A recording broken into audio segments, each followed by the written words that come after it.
বিশেষ করে সূরা কাফের প্রথম 10টা আয়াত যদি কেউ মুখস্থ করে, নবী করিম সাল্লাল্লাহু আলাইহি সাল্লাম বলেছেন কিয়ামতের আগে দাজ্জালের যে ফিতনা আসবে, যেই ফিতনায় বহু মানুষ দাজ্জালকে আল্লাহ মনে করে বেঈমান হয়ে জাহান্নামে যাবে, এই ফিতনা থেকে পৃথিবীতে এমন কোন নবী ছিল না, এমন কোন রাসূল আসেন নাই। এই মানব ইতিহাসের প্রথম মানুষ আদম আলাইহিস সালাম থেকে নিয়ে আমাদের মুহাম্মদ সাল্লাল্লাহু আলাইহি সাল্লাম পর্যন্ত এই লক্ষ লক্ষ যত নবী রাসূল এসেছে, সমস্ত নবী রাসূলরা একটা ব্যাপারে সাবধান করে গেছেন, দাজ্জাল আসবে।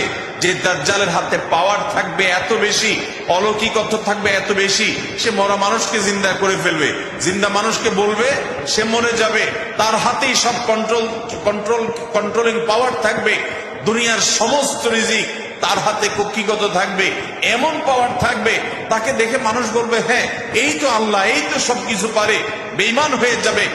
এই দাজ্জালের ফিতনায় তোমরা পড়বা না, বেঁচে থাকবা। বুদ্ধি দিয়া বিবেক দিয়ে মানুষ বাঁচতে পারবে না।